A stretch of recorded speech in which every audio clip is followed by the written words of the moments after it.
Strides are one of the most overlooked components of a running program, but they add huge value to your training. So today we're back with Jessica O'Connell to talk about how you can incorporate strides into your running and what they can do for you.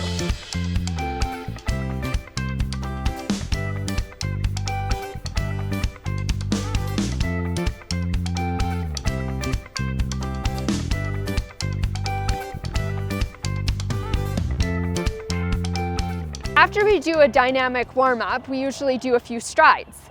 And strides have so many purposes to them. They're so good for us and they're so overlooked as a component of training, especially again as people who join the sport of running a little bit later and don't grow up doing this as a track and field athlete.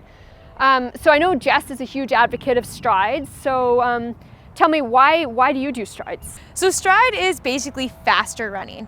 Like, I don't want to call it sprinting, but it may feel like sprinting if you're more of a marathon type athlete. You're running fast. You're running for about 60 to 80 meters, maybe about 20 to 30 seconds, nice and fast. And so if you're an athlete who's always running long and slow, your body just forgets how to run fast, and there are so many benefits to being able to do that. So I would put one in a warm-up after I've done all of the drills and the stretches and whatnot that we've just shown you. I would do 3 or 4 strides. So just fast running down the length of a track and then walk back. And for me, that primes my body for what's to come, which is much faster running, like some sort of run workout. It's a really good way to wake up your neuromuscular system, to remind your body, okay, I can run, I can move my legs faster than an easy jog. That's the main benefit. It also teaches you how to turn your legs over, how to recruit your muscles faster than just plodding along. Absolutely, yeah. No, those are great points. And the other thing that I really like as now a marathoner is the range of motion. So I get into kind of a short stride. I don't come off the ground very far when I'm running, just an easy run, really low to the ground. And strides give me a little bit more range of motion, opening up the hips, opening up the legs.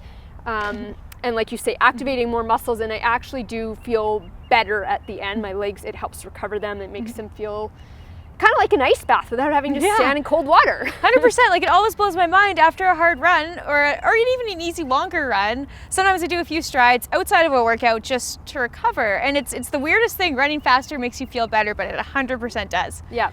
I'd say the only other thing I would add is, being someone who now runs mileage a lot and slow mileage, relatively slow, my first few are not very fast. So it takes me a couple to actually feel like I have that range of motion and that turnover that I'm trying to achieve versus trying to do it right off the bat. So I let them come to me.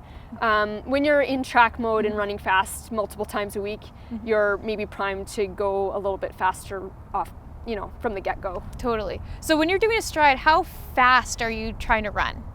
For me, my rule of thumb is maybe start at 70% and maybe work up to 85, 90% for a marathon distance runner. When I was getting ready for an 800, the last couple would be 95% or even faster, like really, really sharp and really quick. But we don't need to do that for preparing for a 10K half marathon kind of race. Totally. I always think like pretty much as fast as I can go without feeling like I'm straining too hard or trying to pull something. That's not what I want. Oh, just obviously, just fast running. Yeah, absolutely. And remembering excellent form, relaxed shoulders, landing your feet under your body well. It's a chance to practice really efficient running without the physiological stress of a workout. So taking the rest in between them, not rushing them, so it's not trying to turn it into a workout by doing them with very short recoveries. Take a minute or two if you need to. Totally. I like to walk back as recovery, nice and slow, chit-chatting with friends. Yeah, but that doesn't work if you only have 2 minutes to finish them. That's true. It's true. Plan your time. Hopefully adding some strides into your pre-workout routine will help you feel really good about transitioning into your workout. It's a kind of a bridge between your easy run and your workout, and it becomes automatic over time. So before a race, your body understands that that's what's expected next. So I encourage everyone to test out some strides. Don't be afraid to try running a little bit faster than you're used to running, and give it a go, and I'm sure that they're going to work for you.